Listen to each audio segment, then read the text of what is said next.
Well now, isn't it a funny old thing? We live in a world where you can find out what your neighbor had for breakfast just by scrolling through your phone for 30 seconds. We share everything, don't we? Holiday snaps pictures of our cats, that slightly questionable curry we made on a Tuesday night. Yet, when it comes to the rich and famous, the very people who make their living being looked at, they suddenly decide their biggest moments are for their eyes only. It's a bit of a tease, isn't it? They dangle the carrot of their fabulous lives in front of us, then snatch it away just when it gets to the good bit, the I do bit. It's like watching a brilliant film that cuts to the credits right before the final kiss. You see, a secret celebrity wedding is the ultimate power move in Hollywood. It's the A-listers' way of saying, you can watch my movies, you can buy the magazines I'm on, but you can't come to my party. And honestly, can you blame them? Imagine trying to say your vows while a helicopter with a long lens camera buzzes overhead like a giant metal mosquito. It would be enough to put anyone off their canapes. So they go to extraordinary lengths, these stars. They use code names, they send guests on wild goose chases, they probably make everyone sign a document in blood promising not to post on Instagram. It's all very cloak and dagger, very James Bond, but with better floral arrangements, one assumes. Right then, let's get to the man of the hour, the fella who managed to put a ring on Katniss Everdeen herself. Who is this Cook Maroney? It's a fabulous name. Sounds like a character from a glamorous 1940s film, someone who'd own a racehorse, someone who'd solve a murder on a transatlantic cruise. The reality is just as intriguing, but with more modern art and a lot less black and white. He's not an actor. He's not a musician. He's not a reality TV star selling detox tea. No, Cook Maroney is an art gallery director, very chic. Dinner party conversations, Elm's highbrow. He works at Gladstone Gallery in NYC. It represents big names in art, Anish Kapoor, Matthew Barney. This isn't paintings of dogs playing poker.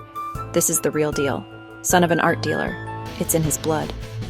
Grew up on a Vermont farm, grounded, knows a priceless sculpture, knows a bale of hay, antidote to Hollywood madness, quiet, steady presence next to Jennifer Lawrence's whirlwind, yin to her yang. Best part? We know very little about him. His Instagram is private. Digital spy vibes. So how does a massive movie star end up with a high-end art guru? Well, it wasn't a we met across a crowded room at the Oscars kind of story. Oh no, that would be far too predictable. This was a setup, a proper old-fashioned blind date. The story goes that Jennifer's best friend Laura Simpson played matchmaker. You know Laura, she's the one Jennifer famously brought to the Oscars, pizza the selfies. It's lovely, isn't it? It shows that even when you're a global superstar, your best mate is still the one looking out for your love life, probably after a few glasses of wine and a good old gossip. They started dating in the spring of 2018, and for a while, they were just whispers. A blurry photo here, a source says story there. They were spotted wandering around New York, looking for all the world like any other couple in love. They kept it so low-key you'd be forgiven for not even noticing it was happening. There were no grand public declarations, no gushing Instagram posts, just two people quietly getting to know each other away from the flashing cameras. It was a masterclass in how to date when you're famous. Wear a big hat, keep your head down, and always have a good escape route planned through a nearby coffee shop. Then came the engagement in early 2019. So, you've got your A-list guests. Where on earth do you put them? You can't just book out the local village hall. No, for a wedding of this caliber, you need a venue with a bit of drama, a bit of history, a bit of a spooky backstory. Jennifer and Cook chose the Belle Court of Newport, a magnificent, sprawling Rhode Island mansion, something straight out of a Gothic novel, designed in the 1890s, inspired by Louis XIII's hunting lodge at Versailles. A humble, understated little place, perfect for a private, intimate gathering. The mansion itself is a character, slightly eccentric, slightly spooky. Owned for years by an heiress who believed in the paranormal, she even held seances there. Rumors of ghosts and strange goings-on. Said to be one of the most haunted places in the area. Only Jennifer Lawrence would get married in a haunted house. Picture her joking. If you see a floating candelabra, don't worry, it's just Uncle Algernon. He's harmless, but he does hog the dance floor. It adds theatricality to the whole affair. But it wasn't all ghosts and ghouls. They went to great lengths to make guests comfortable and well-fed. The party went on until the early hours. After a night of dancing after champagne, what do you serve 150 famous people? Lobster, caviar, no. Burgers and fries from a food truck. A gourmet food truck, still a food truck. The most Jennifer Lawrence touch. Glamour and grandeur, then a burger. Highbrow, lowbrow, one perfect evening.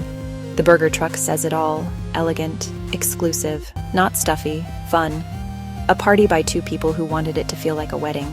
Friends and family letting their hair down dancing. Eating at 2 a.m. Gilded Age mansion, but pure, unpretentious joy. And a little ghost hunting on the side, just for good measure. Ah, the dress. For any wedding, it's the centerpiece. But for a celebrity wedding, it's an international event.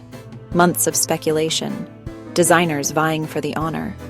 The suspense was palpable. She chose a stunning, shimmering Dior gown. The fashion house she's been the face of for years. It was elegant and beautiful. Probably worth more than my car.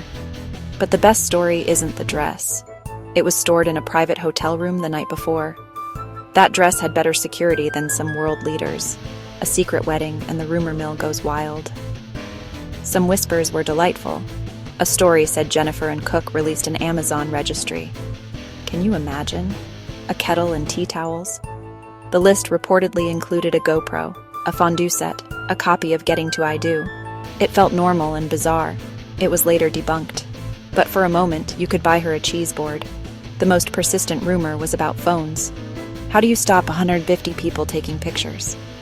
Guests reportedly had phones taken and put in locked pouches. A tale of two Lawrences. So, the big question remains, why all the fuss? Why go to such extraordinary lengths to hide it all away? To understand that, you have to understand there are really two Jennifer Lawrences.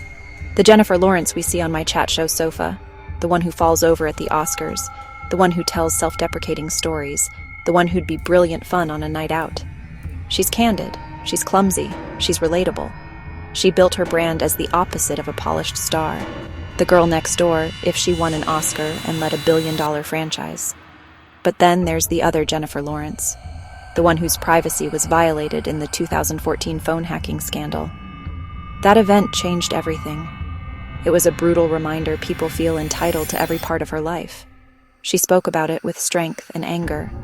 She learned that when your life is public property, you must fight to keep parts of it. It's no wonder she became fiercely protective. So her wedding wasn't just avoiding paparazzi. It was a deeply personal, powerful statement, drawing a line in the sand, reclaiming her own narrative. This moment is not for you. This moment is not for public consumption. This is mine. Jennifer's approach to privacy is really quite different from many of her peers, isn't it? In an age where some celebrities document every moment of their relationship, from the first date to the first baby, she's gone in the complete opposite direction. Think about it. You have couples who build an entire brand around their love story. Joint interviews, reality shows, carefully curated Instagram posts.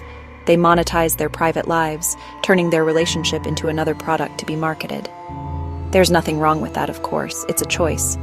But it's not Jennifer's choice. Contrast her with, say, the Kardashians, who have masterfully blurred the lines between public and private until there are no lines left at all. Their weddings are multi-episode television specials. Their proposals are planned for the cameras.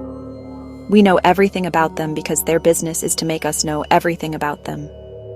Jennifer's approach is simpler, more direct. It's not about creating a brand or a myth. It's just about saying no. It's about disappearing. After her wedding, she didn't post a single artfully filtered photo on Instagram with a vague, poetic caption. She just went quiet. The open book star learned to slam it shut to protect her happiness. Private life, guarded by an iron wall. So, where do we go from here? The secret wedding is in the past, a glittering, ghost-filled memory in Rhode Island. Jennifer Lawrence is now Jennifer Maroney. Well, not professionally, a wife, a mother. She's dipped her toe back into acting, but on her own terms, choosing interesting projects that seem to genuinely excite her. The frantic, fall-out-of-her-chair energy of her early 20s has been replaced by a calmer, more centered confidence. She's still funny, she's still candid in interviews, but there's a new boundary there, a line she won't let anyone cross. The public's fascination, of course, hasn't gone away. If anything, her privacy has only made her more intriguing. Every rare sighting of her and Cook, every snippet of information about their life together, becomes a major news story. We're all still peeking through the fence, hoping to catch a glimpse of this life she guards so carefully. Why do we care so much? Perhaps it's because their story feels authentic in a world that can often feel very fake. It's a genuine love story that isn't for sale, and that's a rare and beautiful thing. And isn't that half the fun?